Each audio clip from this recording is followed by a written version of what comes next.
The distress signal pierced through the void of space like a dying star's last gasp.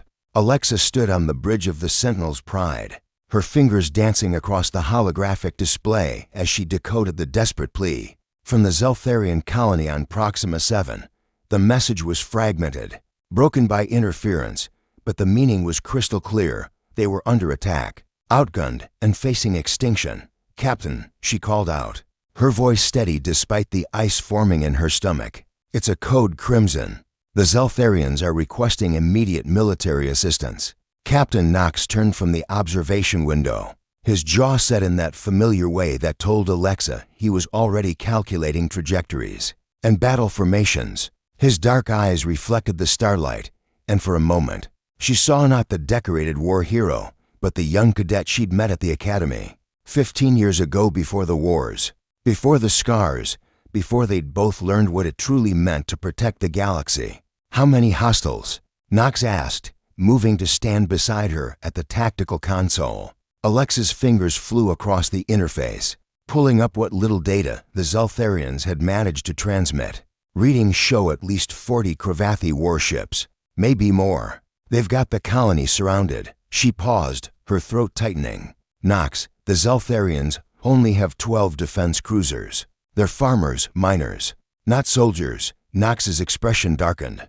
The Cravathi were known throughout the galaxy as merciless conquerors, a race that believed might made right and saw other species as resources to be exploited or eliminated. They'd been expanding their territory for decades, swallowing smaller civilizations whole. "Send the response," Knox ordered, his voice carrying the weight of command that had earned him his rank. "Tell them humanity is coming, within the hour." The Sentinel's Pride had transmitted the call across every human military frequency. Alexa watched in awe as the responses flooded in, not from one or two ships, but from hundreds. The First Fleet, patrolling the Outer Rim. The Third Armada, fresh from joint exercises with the Andromedan Alliance. Independent contractors, mercenary groups with human crews. Even civilian vessels retrofitted with defensive capabilities. Humans had a reputation in the galaxy. When others called for help, humanity didn't send a token force or negotiate terms. They came with everything they had. "We're detecting jump signatures," Alexa reported 3 hours later, her voice filled with something between disbelief and pride. "Knox, it's not just a fleet. It's an armada. I'm counting over 300 vessels, and the number's still climbing." Knox allowed himself a rare smile. The Cravathi picked the wrong species to bully. The human war fleet assembled in the neutral zone, just outside Proxima Vi's system. A massive congregation of firepower that made even the seasoned bridge crew of the Sentinel's Pride catch their breath. Dreadnoughts bristled with railguns and missile pods. Carriers launched fighters that swarmed like angry hornets.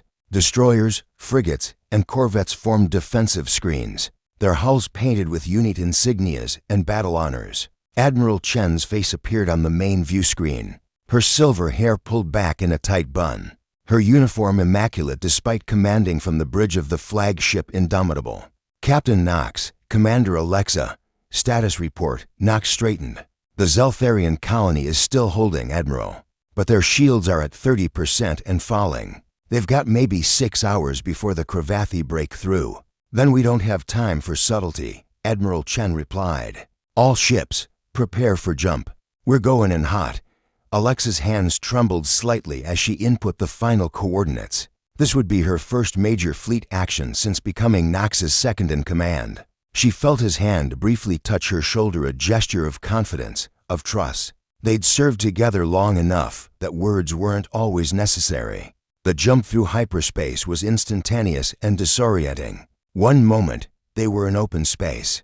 The next, they emerged directly into the Proxima 7 system, the human armada materializing like an avenging angel. The Cravathi fleet was caught completely off guard. Their ships, massive and predatory, had been focused on grinding down the Zeltharian defenses. They hadn't expected reinforcements, and certainly not on this scale. All weapons free. Admiral Chen commanded across the fleet channel. Space erupted in fire and fury. Human railguns, capable of accelerating projectiles to a fraction of light speed, tore through Cravathi shields like paper.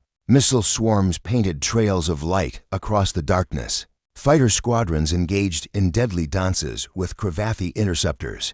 Alexa coordinated the Sentinel's Pride's tactical response, her training taking over as adrenaline sharpened her focus. Targeting their command ship. Nox, they're trying to flank the Zeltharian position. Not on our watch, Nox growled. Helm, intercept course. Weapons, concentrate fire on their engines. The battle raged for 2 hours, but the outcome was never in doubt.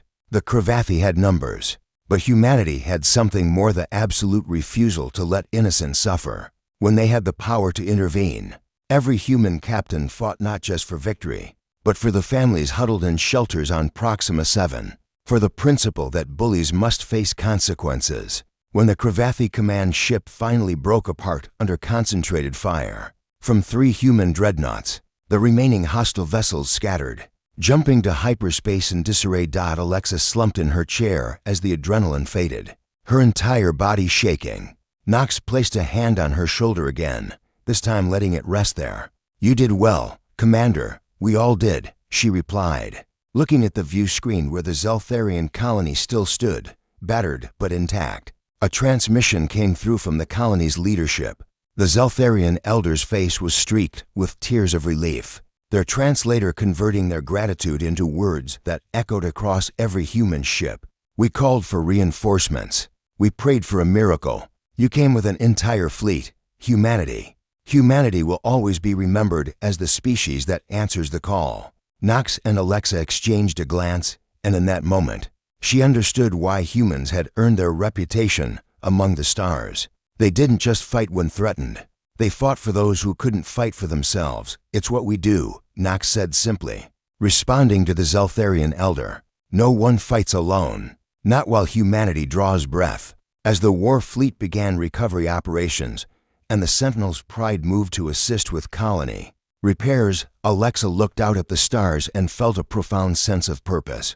This was why they wore the uniform. This was why they trained, sacrificed, and risked everything. Because when someone, somewhere, sent out that desperate call into the darkness, humanity would always answer, not with half measures, not with excuses, but with an entire fleet and the unwavering promise, you are not alone.